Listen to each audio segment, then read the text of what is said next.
বস আজকে অনেক টাকা দাম হয়েছে দেখেন, আমি আজকে ভালো করছি। কিরে বেটা কি বলস?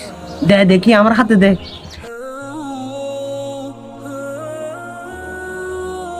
অনেক দামি সেট দেখতেছি, আজকের দামটা তো ভালো হইলো। কিরে কিছু আসতেছে না কেন? আমার মনে হয় নষ্ট। কি ওকে কোনো মতে বুঝ দিয়ে এটা আমার পকেটে গালাইতে পারি কিনা। এ বেটা, এটা কি মোবাইল আনছস? সেটা তো নষ্ট মোবাইল, সেটা মানুষ ফুটপাতে ফেলে দেয়, আর তুই টোকাই নিয়ে আসছস। কি বলেন বস, আমি তো ভালো মোবাইল আনছি। সেই জন্য বেটা তোকে ফাটাইতে চাই না, আর সাথে নিয়ে আসলে একটা নষ্ট মোবাইল।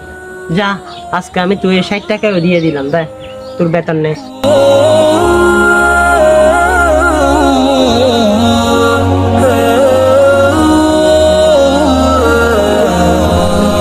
ও 60 টাকা দিয়ে বুঝ দিয়ে